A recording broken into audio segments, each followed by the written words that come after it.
Hello, and welcome back to what seems to have become the Marvel Review Podcast. For now, at least. Because that's the only movies that we can get out to see at this point. But Speaking of, we saw Captain Marvel. we did. When did we see Captain Marvel again? Night after opening? Or opening night? Opening not night. the night before opening, whatever. Yeah. It's so weird to say what opening night is. It is. One thing that I do like about this movie is that it was the opening. I felt like brilliant marketing material. That it was. The movie itself opened on International Women's Day, which was really cool. As well as opening within a month, or within 2 months of Infinity War, meaning if people want to see it, they have to see it in theaters before, if they want to see it before Endgame comes out. So, Yeah, and this is, I think, is what's gonna start the hype train into Endgame. But yeah, and that's interesting, especially considering there's really not hardly any tie-in at all. not like one There's post-credit scene. There's a post-credit scene which does tie it, and it essentially just shows that she's going to be in the movie, which we already knew. And it was the one moment of emotion that Brie Larson showed throughout this entire film. Yeah, we had.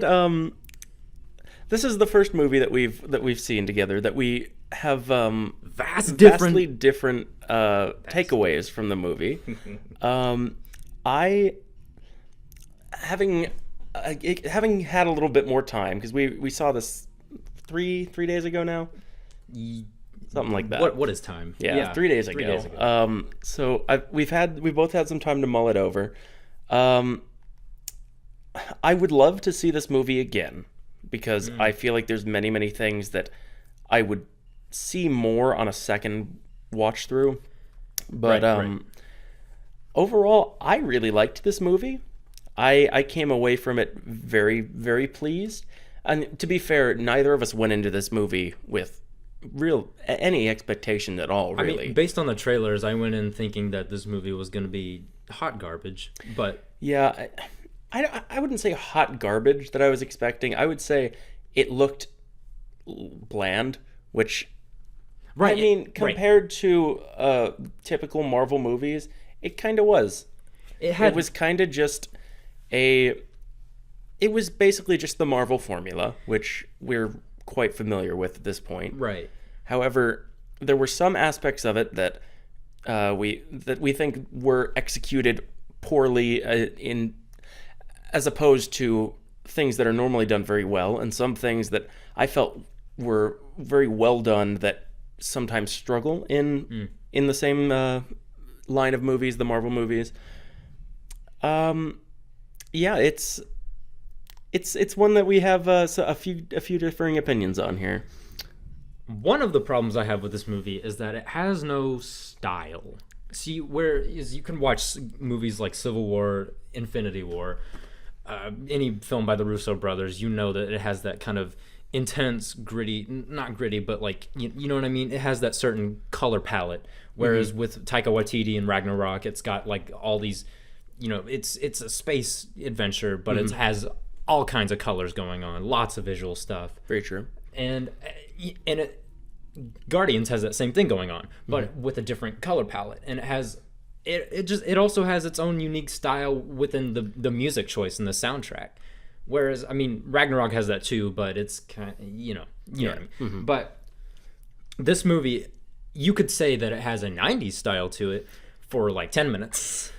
I will say, the biggest stylistic choice that it has is the fact that it's set in the 90s, and so lots and lots of things within it are very 90s. I think that was probably one of the best executed parts of the film is the transition into the 90s, both within the world as well as within the characters, because the CG that they used to age down Samuel L. Jackson was near flawless. No, I agree. That's one of the pluses I can give to this movie is like the technology with Clark Gregg and Samuel L. Jackson, the CGI with their faces to make them look younger. I noticed it for maybe a second, and then I was like, wait, what? When was this shot? Like, Yeah, I was very pleased with the way that they did that. One thing that I did see noted by somebody else was there's a scene when Samuel L. Jackson is leaning down to pet the cat, and he doesn't quite get up as spryly as you would expect someone the age he's supposed to be to do so. But Yeah. overall, yeah, I think it looked really good. I think the CG, there were a few notable parts. The CG on the first about 10-15 minutes of the movie when they're on the God, what is the other planet even called? The Kree homeworld. Whatever that one is. I think it starts with an H, maybe. All I could think of was Hell or Hala or Valhalla or something like that. Something like that, yeah. The CG on that Kree homeworld, I was not a fan of that. No, It looked very generic. It looked very generic. Yeah, It looked very sterile, and I guess that's kind of a thing. That's kind of something that is generally the case when it's shown alien civilizations, is they generally look pretty clean and sterile, and Yeah. it makes it look a little bit unrealistic. But I don't know. The CG in that scene specifically didn't really do it for me. No, it was just CG. Like, it was like, we're not going to be here for very long, so we might as well just create the most generic background sci-fi space planet that we can think of, right? Yeah, pretty much. That's kind of what it felt like to me. As well, the cat in a few of the scenes, very noticeably CG. Yeah. Other parts, as I understand it, it was not CG the whole time, and the times when it wasn't, it looked very nice, or the times when it was very subtle was nice. But when they were having the cat move around in specific ways that they wanted it to, and it didn't really work for me, as far as it definitely took me out of it a little bit. Like, this is not a cat I'm watching, which I guess, to be fair, it wasn't a cat. Yeah. If you want to get technical, it wasn't a cat, it was an alien. Yeah, but yeah, which was one of the better moments in the film, I think. I will say, though, as poorly marketed as this movie was, going into it, I feel like it was done intentionally to, I don't know, I feel like it was done intentionally to make the movie itself look better once upon first viewing, and also to hide some certain plot elements that we'll get into later. Which I will say, that is not something that Marvel has been doing very well recently. Because right, yeah. most trailers in general right now, Marvel movies not excluded, but most in general are very, very spoiler heavy. Like, most movies, if you watch the first trailer, you're normally decently surprised when you watch the movie. But if you watch the second, third trailers for these movies, they spoil so many major plot points, either entirely or just to the point where if you know anything about it, you know where it's going. Yeah. Which, I did watch all of the Captain Marvel trailers, and I didn't feel like I knew what was going to happen. And I didn't. Right. I mean, the first, was it the first trailer that showed her, Brie Larson, punching an old lady? Which, at that point, most people were like, why is she punching an old lady? Yeah. I assume you knew too, that obviously she's punching a Skrull. Skrull, yeah. Which I think that was an interesting way to introduce people to the character of why is she punching an old lady, right, for people who don't really understand the Skrulls. The Skrulls, on the other hand, were also, I think, pretty well done, I would say, as far as CG, as far as creating an entire race of creatures that are kind of human but not really, and are to have them on screen so much during this movie and to never have it really take me out of it.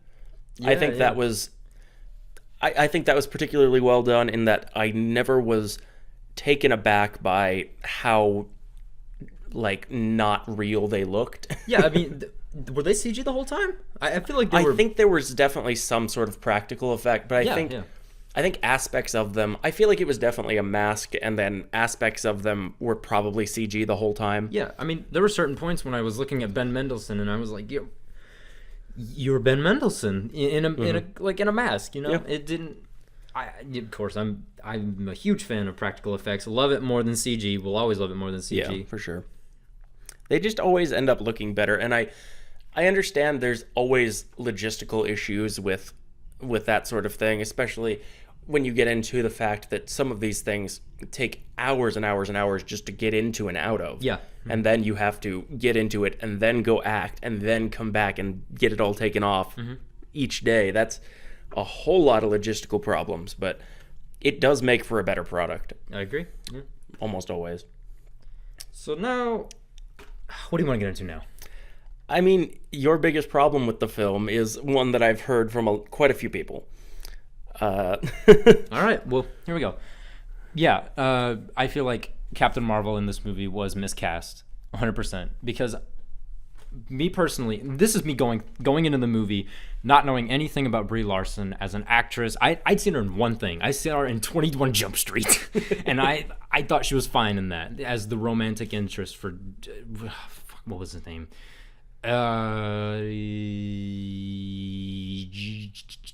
Jonah Hill. That was his name. Jonah Hill's character. She was okay in that movie. Yeah, nothing special. I heard she won an Academy Award for what was it? It was like I'm not sure. Here, let me see if I can find it.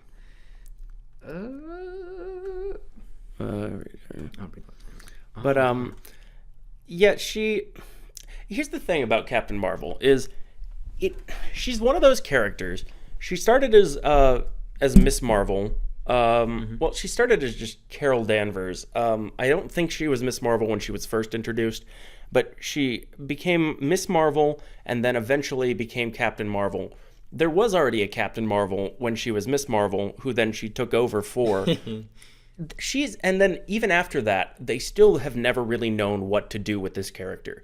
So I feel like when you have a character like that who is so amorphous, pretty much the only thing recognizable about Carol Danvers is the look of Carol Danvers, which is the woman with the blonde hair, and that's pretty much the only thing that's really particularly notable about her that people would recognize. The blonde hair. Yeah, the blonde hair and the suit, and that's pretty much it.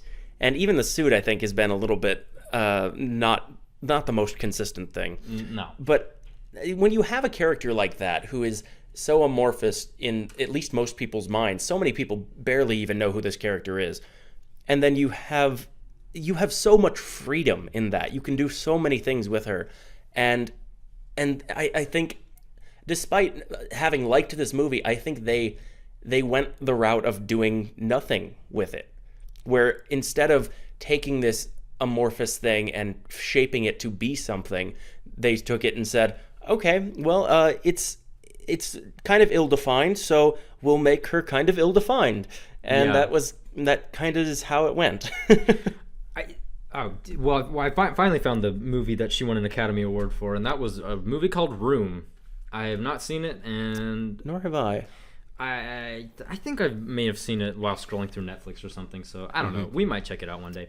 But anyway, the thing about Brie Larson in this movie is that I don't know if it's her or if it's the directors. Because here's the thing.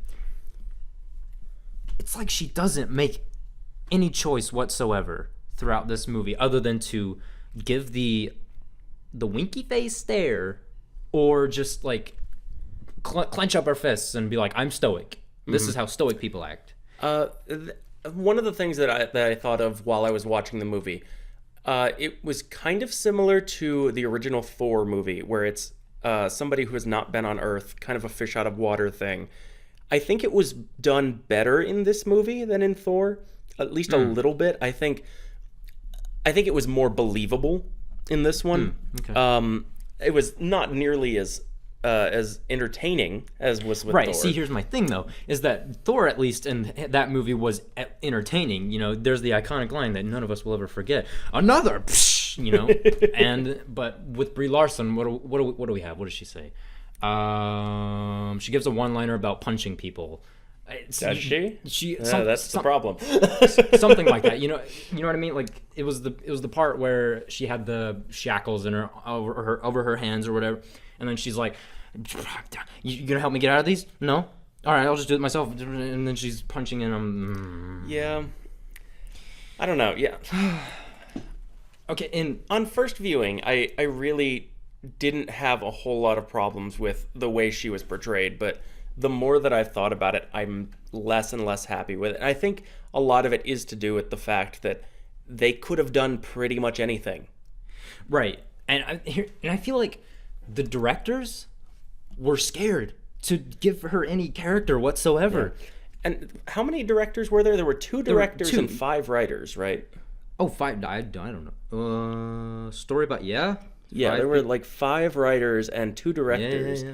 And I wouldn't say it necessarily shows, because it's still a cohesive narrative, which is one of the things that I feel it does better than a lot of Marvel movies. Is there's nothing that's like they, it seemed like they knew where they wanted to go with the story, and I think that pretty much every action within it served to get them to that point.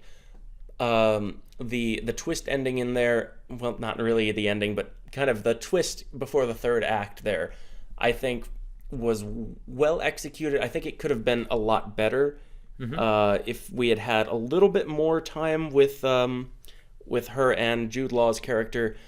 But I feel like at the same time, I don't know how much more they could have given us and had it still make sense. Yeah, right. And I mean, we get 10 minutes of Brie Larson and Jude Law sparring and being like, "Oh, you want to fight?" Blah, blah, blah. That's one line I guess you can take away from Brie Larson is, "You want to fight?" And then pretty much the only notable Jude Law line is get your emotions together. Yeah, get all your shit. Get your put emotions. it in a bag. All your shit. Put it in a bag and just put it in your back pocket while you're fighting or something. I don't know. That's another thing. And it's not done anything with. No, it's just, yeah. But anyway, going back to what you were saying earlier about the story being written by 5 people, I don't think it shows in that regard. But in the dialogue, it definitely shows. The writing for the dialogue is not good. It's like for every side character, there was one consistent person writing for them and being like, "Oh yeah, that sounds good. This feeds off this. Okay." But for Captain Marvel herself, Carol Danvers, it's just 3 different people like, "Well, I think this would be funny." And here too. She should like be funny here. And Yeah, I don't. that's just, that's me. It's gonna be me throughout this entire review. I'm sorry. Yeah, the dialogue is not super great.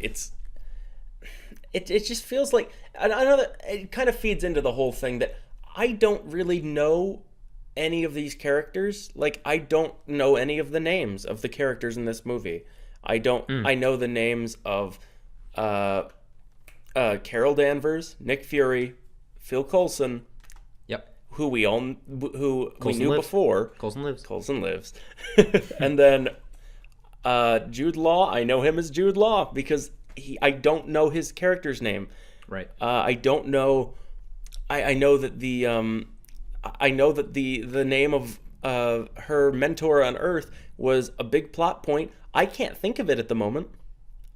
They said it constantly. They said they were looking for this person. I know that she's Marvel is her actual Kree name. I Yeah. don't know what her name was, and it was such a major plot point. Yeah, like in the let me grab my notes here. The one thing that I wrote down, the first good thing I wrote down in this movie was the memory sequence at the beginning was done well. I thought it was cool. It showed it. It's like movies like Memento or like Shutter Island kind of thing, where you're given a character, they're given these they're like, I don't know, I have some kind of amnesia, I don't know what's going on, who am I, what did I do, why are you all attacking me, but why and why am I being hooked up to this memory thing? But it was still interesting. But again, we see Captain Marvel as we know, but people who don't know are just gonna assume that this old lady played by Annette Bening, is that her name? Yeah, Annette Bening. Is she like her mom? Is she her aunt? She's obviously important to her, but like it's just this character. We don't know anything about her. Why are we supposed to care? Yeah, and I had something I was trying to think of. It was along those lines. Yeah, I've heard some people say that the memory sequences felt a little bit disjointed. I've heard, and people couldn't really follow them very well. I didn't have that problem. I think the way that they did it, as soon as like when they start originally going through, you're not really supposed to know what's going on because she doesn't know what's going on, and then until the guy starts talking, and then you're kind of getting clued in, and then you see what they're actually doing. Yeah. And I didn't really ever have a problem knowing why we were getting the information we were in the order we were getting it.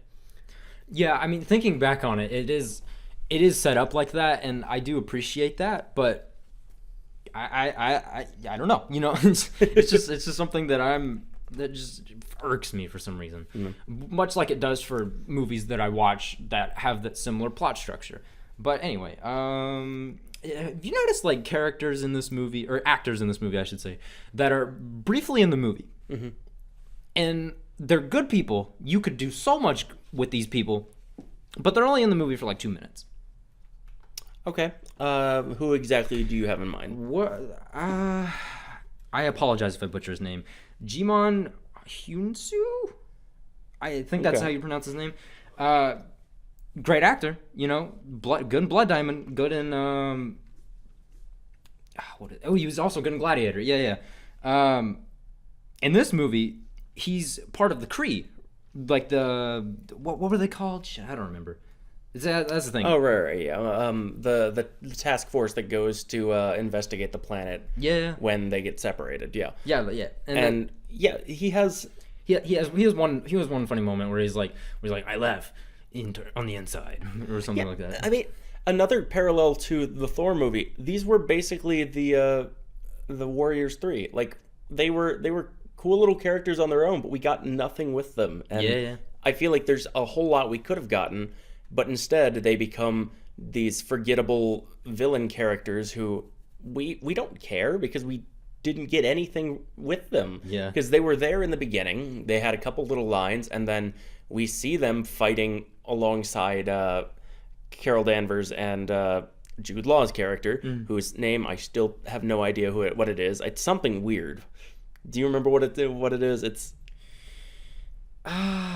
It's a weird ass name. No, yeah, I just no. And I think I don't know if that's the problem, is that the names themselves were weird, or if it's just that the names were so forgettable and the characters, there was so little interaction between characters who would actually give us insight into who these characters are, because we have Nick Fury and we have Captain Marvel, who are basically the leads of this movie. Yeah. Except they don't know each other, and that would be good for introducing Carol Danvers, except she doesn't know herself, so she has no idea what to tell Nick Fury. Right.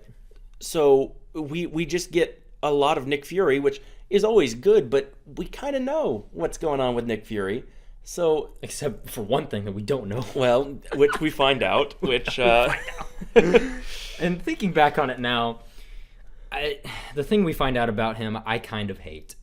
the way that he loses his eye. Yeah, we're gonna get into spoilers now. So if you haven't seen Captain Marvel, turn this off. Go watch it. If you want, come back and listen to it. But However, if you're thinking about seeing the movie, thinking you need to because it's going to tie into Infinity War, or sorry, Endgame, don't worry. It really doesn't. If you're looking for like a character piece to introduce yourself to what Captain Marvel will be in Endgame, Your best bet is just to wait and see whether it was the directing and whether the Russo brothers can pull some acting out of Brie Larson, because if anybody can, I think it would be them. 100%. 100%. They do really good work. I liked the Black Panther character better in Civil War than I did in his own solo film.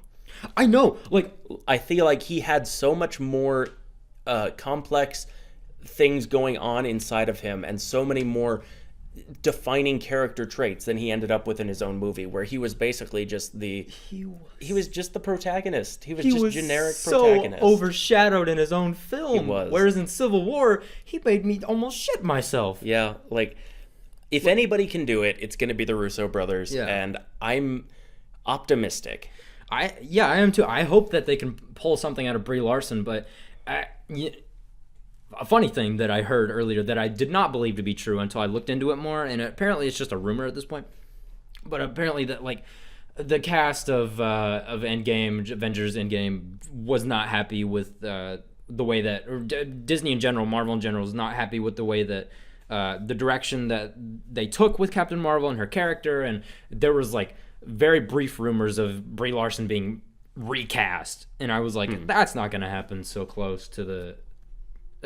You know what I mean? Yeah. I don't think they're not going to kill her off in Endgame or something like that. The budget for Endgame, which at that point they would have already basically shot, because I'm pretty sure this movie got shot after Endgame, because Infinity War and Endgame got shot back to back. Yeah. So at that point, the budget for Endgame is it's close to, if not over, $500 million. That's not really something that they can recast and reshoot. No, like it's not. It doesn't make any sense. So they had to get what they wanted out of her, and I don't know. I'm worried that if they don't, I don't know what they're going to do, because it seems like they're very much banking on her being the future of the MCU. Yeah, which I hope is not the case, because I mean, if they I would be perfectly happy with it if they can get the level of acting out of her that we get out of everyone else. If you make me care about Captain Marvel, then I'm gonna want to see Captain Marvel more. That's just the bottom line here. And here we go. So, we were gonna get into spoilers about Nick Fury. Nick Fury. So we have this cat. I'll let you take it from here, because I'm gonna do some research here. So we have this cat. What was the name of the cat? The cat's name was Goose. Goose. That's right. So we have this cat. It's got this little name tag. Who gave this cat this name tag? I believe it was Marvel. Oh, right. Because it was Marvel's cat. Mm-hmm. So this cat that we have basically following around the people, the leads for most of the first act. The way they film it and the way they take it, even from the trailers, people were thinking that the cat was a Skrull, which I was definitely thinking for at least the first act of this movie, because the way that they shoot it, it always looks kind of sinister, where they aren't seeing it, but the cat is there. The cat's the main villain of the movie. Yeah, and at the same time, we have this plot thread where we know the Skrulls are around, but we don't know who they are or where they are. And so it makes you think that the cat is going to be something important, which eventually you find out it's not a Skrull, and it does become something important. The first time we find out what that might possibly be is in the third act, when the Kree are basically taking care of the cat. They're putting the cat into basically captivity, like keeping it from interfering, basically. Yeah. And they label it as very, very high threat. And call it the same thing that the Skrull was calling it earlier, which Nick Fury thought was stupid because it's a cat. Right. It is a very dangerous creature. It eats the Tesseract, which is in this movie. Yeah. The Tesseract is in this movie. Yeah, that was Why is the Tesseract in this movie? Don't know, but it got me. You know what I mean? Like, I was very nostalgic. It definitely gets.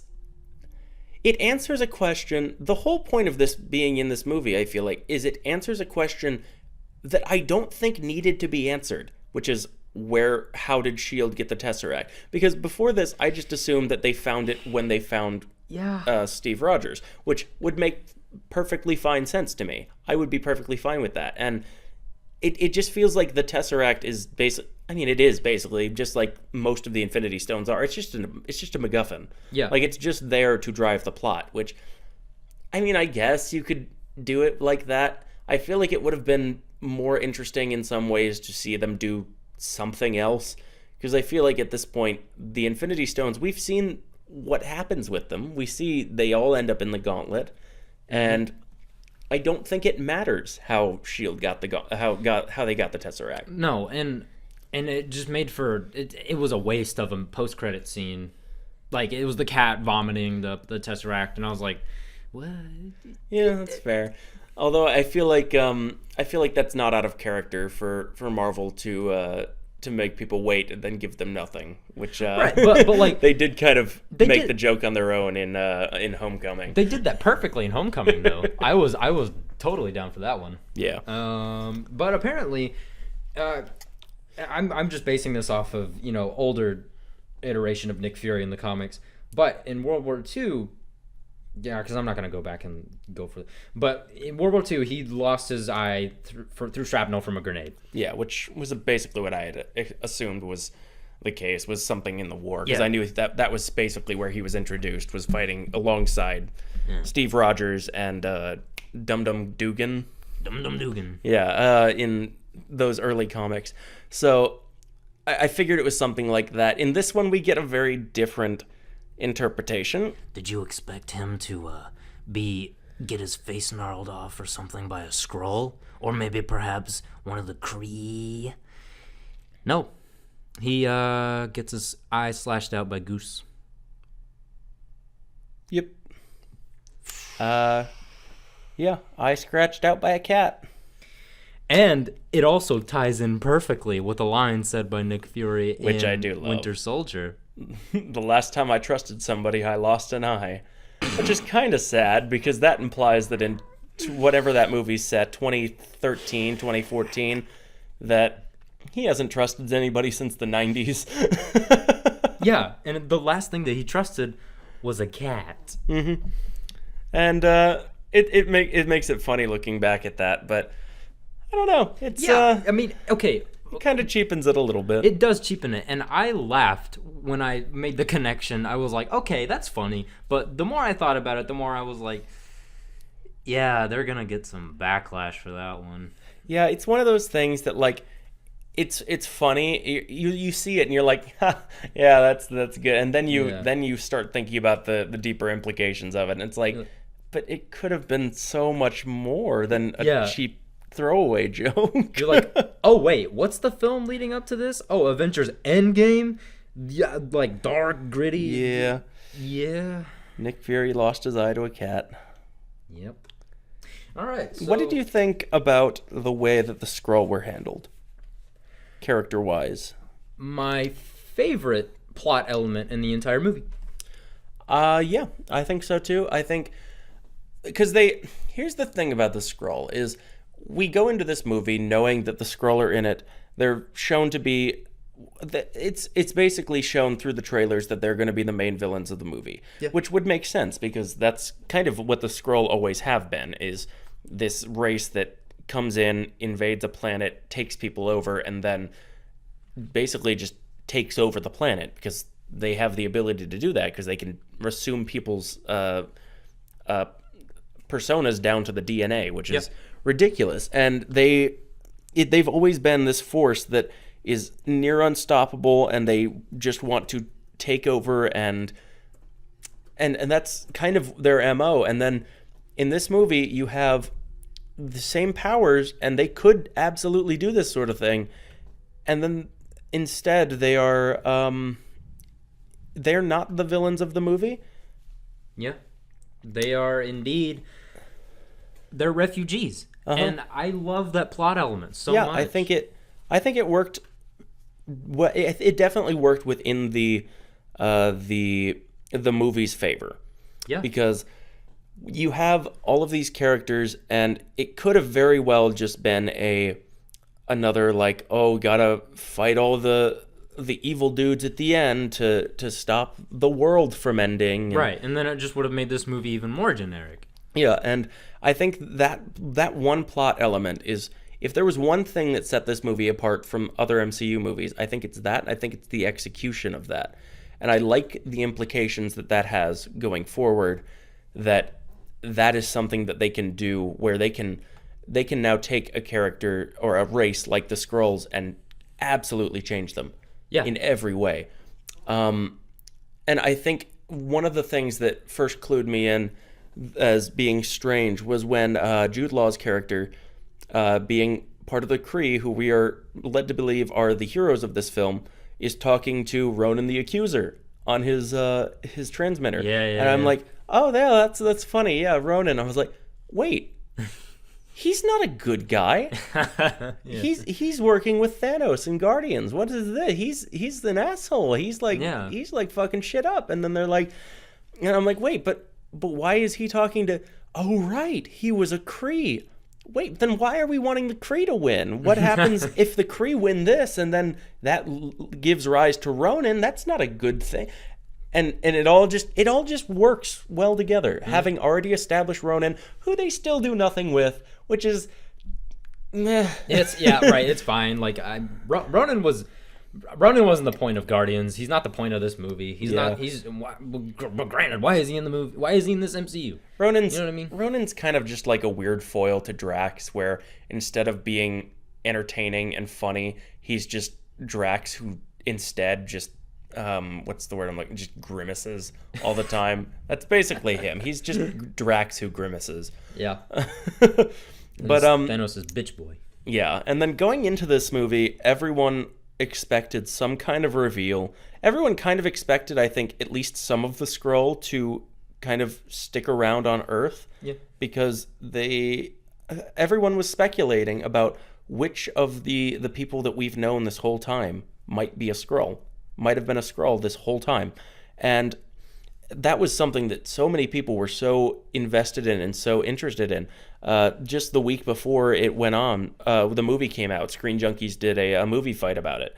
It was which Avenger is most likely to be a Skrull, because so many people were so set on this being the case. And I think the reasoning would be it would tie in so well with the state that we're in, where, oh, look, it got even worse. Look at this. This person that you know who didn't disappear, guess what? They're not really them either. And this was with them introducing the Skrulls so recently, right before Endgame, it really feels like it should have some sort of connection.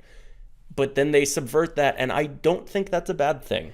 No, I don't. Because I think, now that I'm thinking about it, I think it would take away from Endgame to have that sort of reveal. Whereas going in leading up to this movie, I thought that could be a cool little thing they could throw in, but it wouldn't feel earned because we only know the Skrulls from this one movie. And on top of that, this is not about the Skrulls. This is about Thanos, and this is about the people that are left. Yeah. So I really like what they did with the Skrulls. Yeah. Yeah, no, I mean, halfway through the movie, I was like, they depict the Skrulls as the villains, of course, and, because they have shape-shifting powers, and my thinking was that, oh, these guys are obviously going to be the villains of this movie. All right, cool, whatever. But then they start doing the shape-shifting thing, and they shape-shift into other members of the Kree, but then I'm just like, there's one scene where one of the Skrulls has a drop on one of the other members of the Kree. It was the sniper woman. I don't remember her name, but she was like, she figured it out because she looked through the scope and saw the other member, and then I was just like, but wait, if you're a bad guy, why didn't you just kill her? Mm-hmm. You had the opportunity. And it makes sense because he was just trying to get her to not kill his people. Yeah, he wasn't trying to inflict violence, and it makes so much narrative sense there, and it makes it so much more of a moment. Yeah, and then me being me, I go through the movie, and then when I saw the plot reveal, I was like, I'm jumping to conclusions. You got me, movie. Mm-hmm. Good job. And I love the main Skrull. I don't remember what his name was. I believe his name was Talos. Something like that. Something like that. Played by Ben Mendelsohn. Yeah, even in the beginning of the movie, even in Act 1, he was very charming. I liked him even before I knew that he was not a villain. Yeah. He was just a charming dude. Yeah, which I was down for before I saw the plot twist coming, because I was thinking, oh, good, we actually get another good villain here. Yeah, that's good. Yeah. Hey, look at him. He's interesting. I enjoy him. He's not the villain. Jude Law's the villain. Yeah, and Jude Law was not really a good villain because we don't know anything about him. Take away your emotions. Put them in a bag. Yeah. Which, again, that's a big problem with this movie, is they do nothing with the emotional thing. The big moment of the movie is the big climactic moment is Captain Marvel being her powers aren't working when she's fighting Jude Law's character, and he says something about your powers were given to you, they can be taken away. Yeah. So she's not being able to use any of that, and then they get her like tied down, and she's meeting with the Supreme Intelligence, who's like the leader of the Kree people, basically.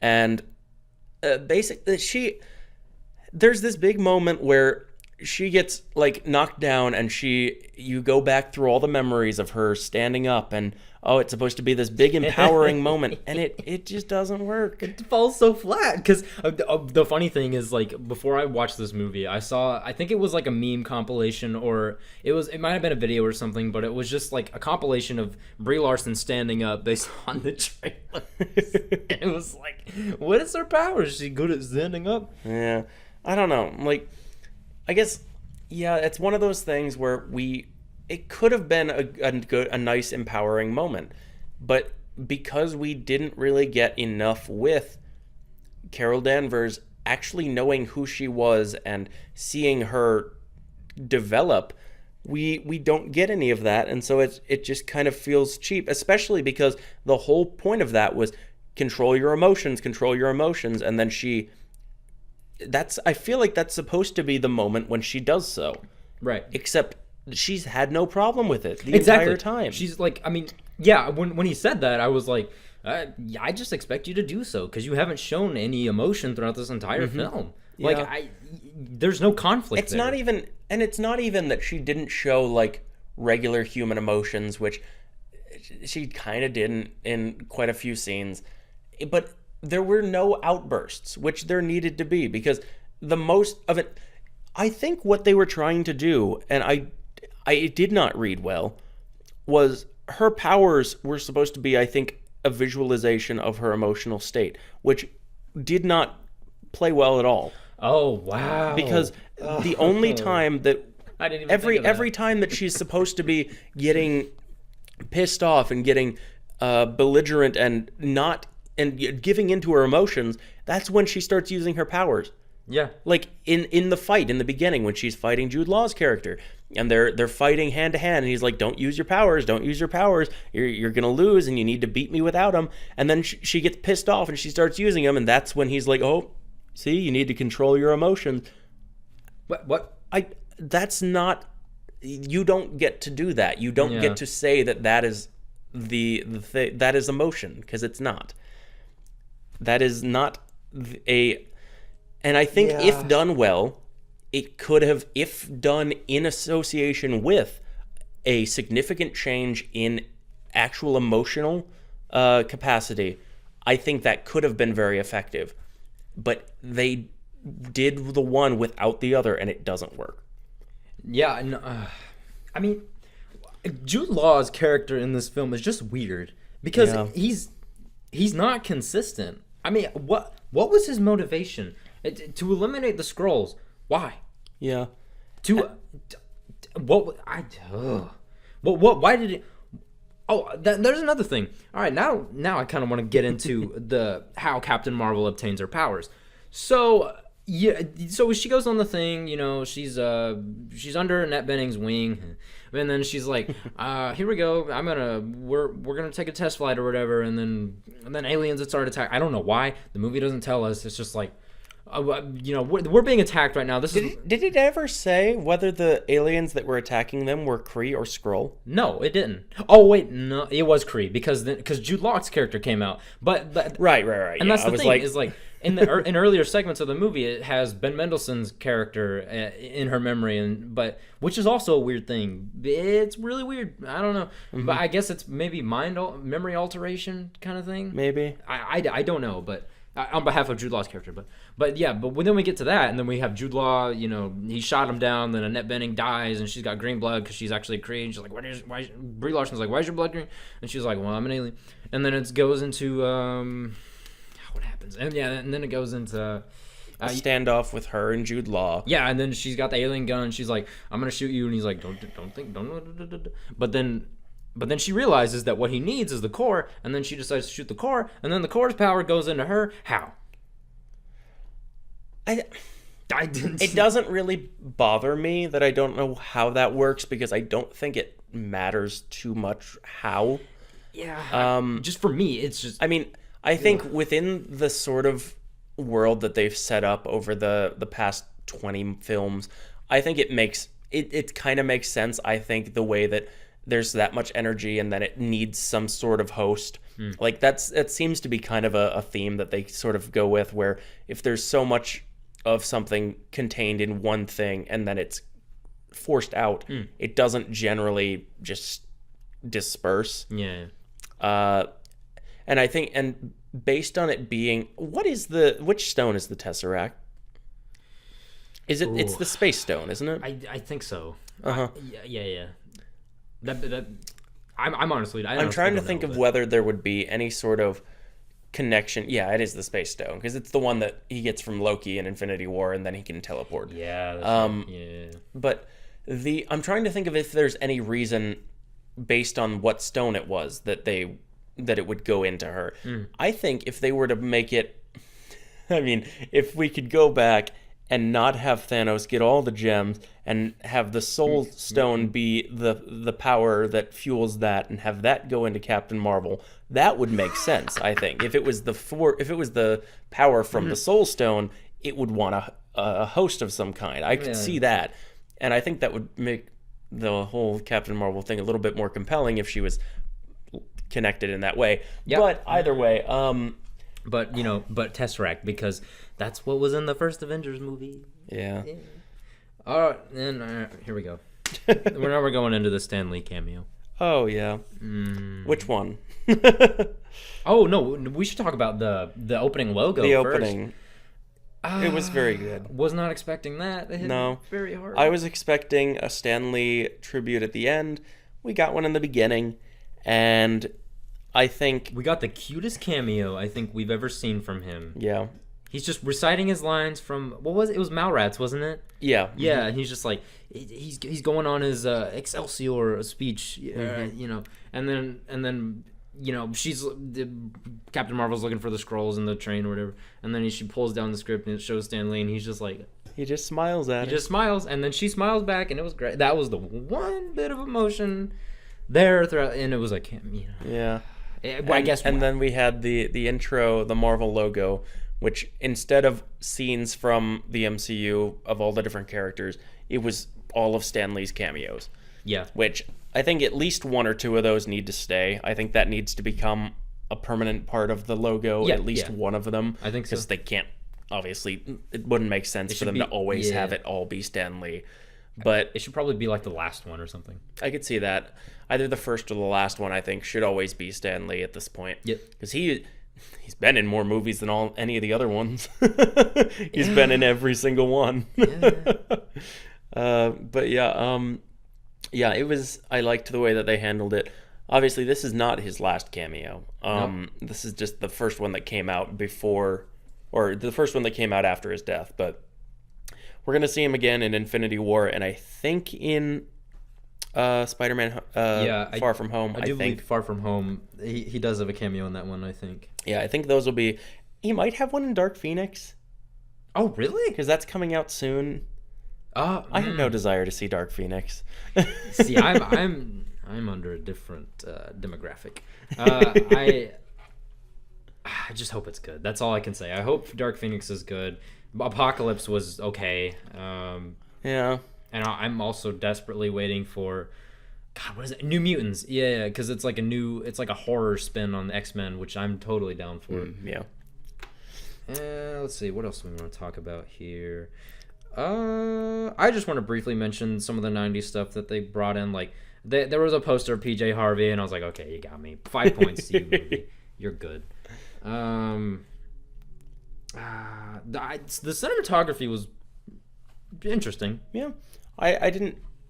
The only things that didn't quite look right to me in the movie were a couple of the little CGI things, the city in the beginning, and then the final fight scene. I did not think looked very good. No. And it was mainly kind of it was like a medium shot on Brie Larson as she's flying around through space. It didn't feel right.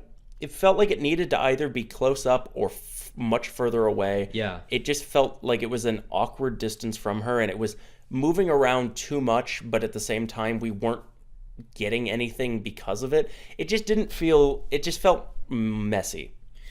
and Yeah. it was largely a product of this is the character, this is the power set she has, and this is where we have our final fight is in space.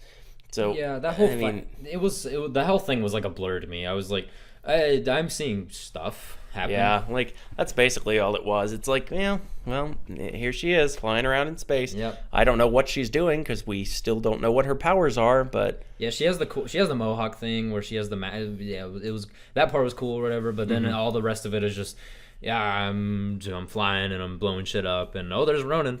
yeah. I could blow you up right now, but I'm not going to do it. And Yeah, as soon as I saw Ronan was on the ship, I'm like, well, she can't blow up the ship. yeah, right. Yeah. I see. Now I'm. They make a big point of her going back to finish dealing with the Kree at the end of the movie. Yeah. We still have Ronan. Oh, well, I guess Ronan isn't really. There's not really any bigger association with the Kree in Guardians, is there?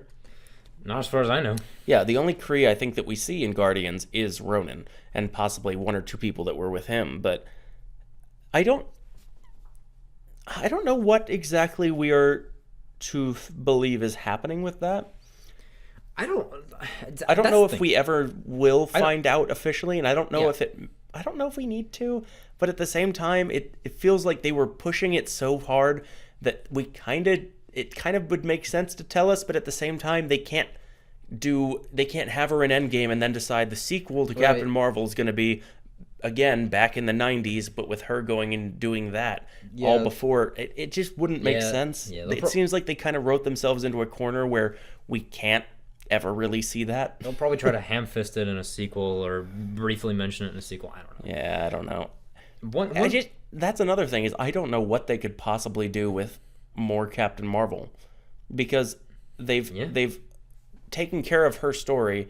She doesn't have enough of a character really, or enough ties to the Earth that we have in the films to warrant really being worried about it until maybe what we see in Endgame. But right now, I don't really know what they would do with a sequel to this movie other than just like her flying around blasting stuff. Yeah, I don't know. I know hardly anything about Captain Marvel, or I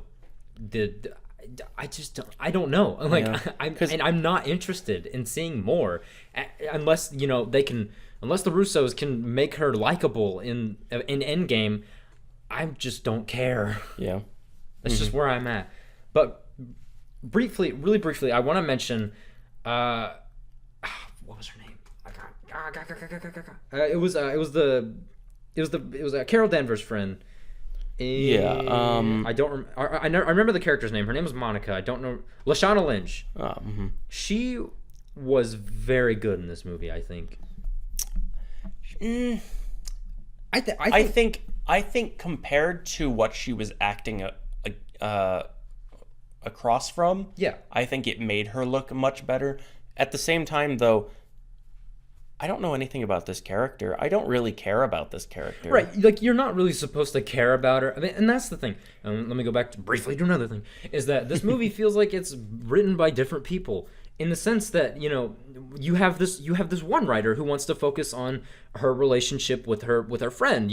Like they were like sisters. They had a bond. Then it goes back to Annette Bening's thing, and then it goes to, well, what's my identity, and then it's all over the place. And the one shred of like potential I saw in this movie as far as like emotional appeal is with Lashana Lynch's character. Yeah, I think she definitely has the most genuine emotion in the lines that she delivers. I think that's for sure.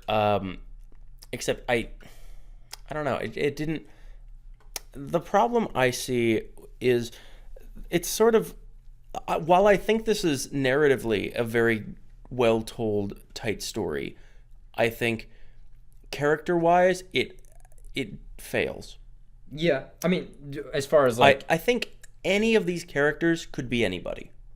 Yeah, and I think that I agree with you in that sense, and I think that this movie really overshadows its own protagonist with the side characters and the side plot. Yeah. Because I think, like I said, I think the directors were too afraid of committing to an actual character that can be given to Captain Marvel, and they just wanted to create a blank canvas, maybe for the Russos, Maybe. which is kind of a dick move. But you Yeah. know, I don't know. I feel like the bottom line for this movie, well, another thing we haven't really touched on, the mind or the I guess the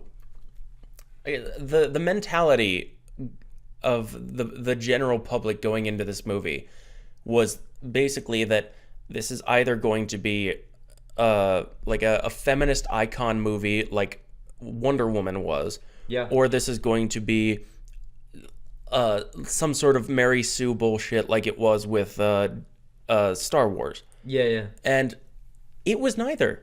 And I think the biggest disservice that this movie has for it is people's expectations of it to be a feminist movie, where it really isn't. It has nothing to do with any of that. No, And yeah, there are no feminist undertones throughout the movie. There's Not no, really, There's no. there's not really an agenda. It's weird because Brie Larson has she said stuff like, this is meant to be a feminist piece, like Wonder Woman. It's meant to be inspirational and to if women. that was the case, it failed to do so. I think the Yeah. only real things in the movie like that are in brief little things in flashbacks, like her ropes course in the Air Force trying to get through, and all the guys laughing at her, which was and then her father coming up, like, after, is it her dad? I don't remember, but it was some guy came up to her after she wrecked, and she's like, "You'll never be amount to anything, you'll never pile anything." And then the one, I guess the most memorable one probably is the dude in the bar. Well, you know why they call it a cockpit, which the dumbest shit. That was Like real bad. It's like Real bad. they have. Here's the thing. I think this movie might be seen as some sort of feminist piece if it had come out long before all of these other movies have done it better. Yeah, like, if you want to see a good feminist piece, watch Wonder Woman, And I think, because it did it better. yeah, It did it better in the sense that, like, if that was the movie's agenda, then yeah. Yeah, and I feel like it lacked a message. The movie itself. That's another thing. What's the theme of this movie? I don't know. Yeah, I don't know what they were trying to get across with this movie, because my assumption going into it was this is going to be, the point of this movie is introduce Brie Larson as Captain Marvel, set up what she is, what she can do, how she's going to be used going forward, and then get people ready for her in the next movie. And if that was the case, which I think would have been the most effective idea going into this, they didn't do it well. No. And I like this film. I think as a film, it is a good movie. I think, you see, I'm somebody who I tend to gravitate towards characters more than I do to story. And I think because it's much, much easier, I think, to write a good character than it is to put that character into a good story. As a general rule, I think it's more common to have good characters in shitty stories nobody cares about. Whereas this one, I didn't. If you had told me that this was going to be a movie that focused on plot rather than character, and you don't really care about any of the characters, I wouldn't expect to like it. But I think the way that they execute the movie, regardless of character, I think was a success. And I think that was the part of the movie that I liked. And I think I was more focused on what's happening in this plot while I was watching this movie than I was on the characters, and I think that distracted me from most of the issues of this movie. Yeah. I mean, like, I agree with you, because I tend to, to dwell, or like, I'm more attracted to character pieces. But most evident by the movie I recently rewatched, which was War for the Planet of the Apes. that is in itself is a character piece, whereas the title will have you like, it will subvert you in that expectation of, oh, we're going to see a lot of battles and a lot of action. But no, that film is about Caesar and the trials that he has to go through as a character, because he's not human in the movie. He's an ape, but he's a character that has feelings and emotions, and I care about him, and I want him to be on the right path. I just wish I saw that in this movie. Yeah. You see, I think that's the thing, is when you have great characters in a bad story, maybe, yes, you see the movie the first time and you're like, that was okay. I mean, it had some good stuff in it, but I don't know, I wasn't really captivated. And then over time, as you go back to it, what you remember is the characters, and you think back on them, and you remember the movie more fondly for the characters, and as you go back subsequently, those are the parts that you can really enjoy. But when you have a movie that is shitty characters in a really good story, once you have seen the story play out, that's all you have. Yeah. And it makes for a decent first viewing, but there's nothing there to go back to say, look at this. This was so good. Look how well this was done. Look how well these characters did these things. These characters made me feel this way, and I want to see what's going to happen with these characters. And look at the subtlety in this, and look how well this is done. You don't get it, and it's the difference where some movies, despite being not great plot-wise, not really having much going on, are so beloved is because of their characters. And some movies that, like this, have good plot structure and have interesting things going on, I don't think it's going to be remembered well, and I think it's going to be almost entirely because they don't have good characters. Yeah, and I think the best way that this movie can be summed up is this movie should have been in Phase 1. Yeah, it felt very Phase 1. Yeah. And I think that's a disservice to what Marvel could be creating right now. Right. Like, I think if they had set up Captain Marvel Phase 1, I think this would have fit in just fine. Yeah. And I would not be nearly as critical of it, because I've seen what they can do, and they know what they can do with it. And I think Marvel thrives in character. Like, you can have the most ridiculous things happening. You can have Guardians of the Galaxy, where a bunch of people are thrown together and they have to go stop this tyrant with an Infinity Stone and that can destroy planets, and they have to go stop him, and they're just a ragtag group of nobodies. That's not a good story. Yeah. But here you are, you have 5, 6, 7 great characters. That movie's great. It is a fantastic film. Yeah. And it's because Marvel knows how to make good characters and how to make you care about them, even in the most ridiculous circumstances. And this is not it. Yeah, you didn't. No, it's not it. You didn't do it right this time. Yeah. Yeah, this is weird. I was happy with this movie when I saw it, and now, only having thought about it over the past few days and then actually talking about it, I have so little to say about it that is positive. Yeah. As opposed to the problems that I have with it.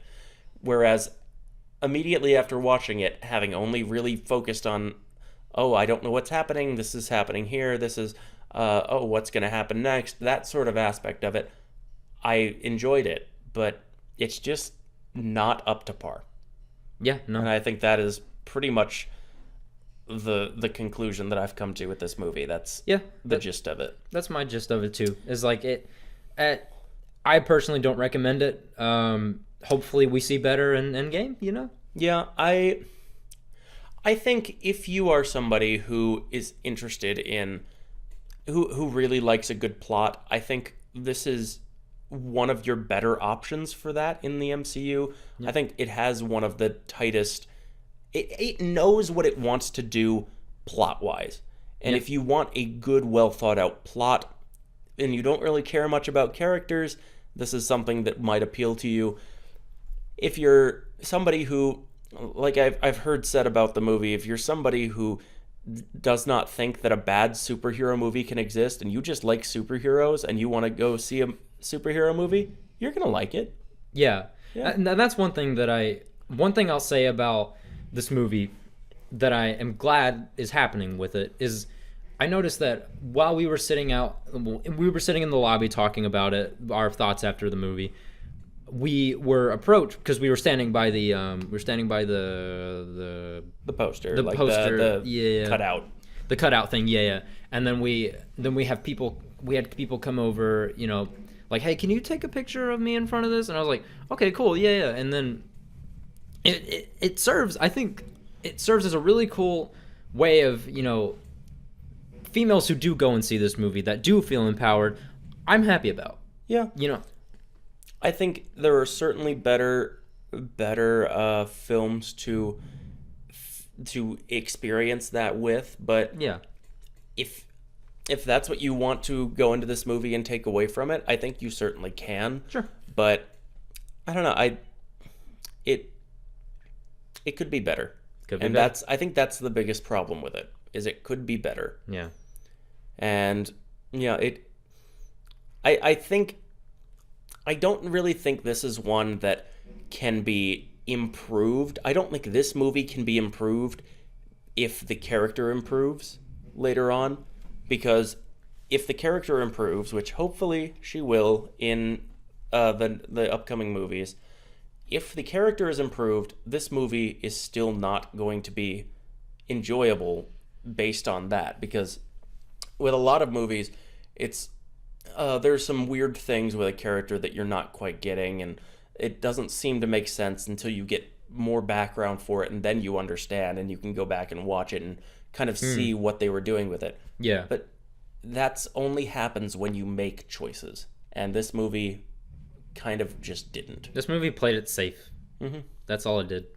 And I just wasn't, just could have been better. Yeah, and I think that's all I have to say about That's it. pretty much all I've got to say about it. Yeah, we will. I am soon going on a trip that will involve a 12-hour plane ride both ways. So I'll probably be seeing some recent movies on the plane, depending on what they have there, and I'll be letting Jeremy know, and we'll probably be doing some weird miscellaneous more recent movies 100%. going forward here. So And we'll also be reviewing Infinity War leading up to Endgame. Oh yeah, that's a very good idea. We can definitely be doing that. Yeah. So with that being said, I think that's that is Captain Marvel. Yeah. Whether we like it or not. So thank you all very much for watching. Appreciate it. Listening, and we'll see you again eventually. Bye-bye. Goodbye.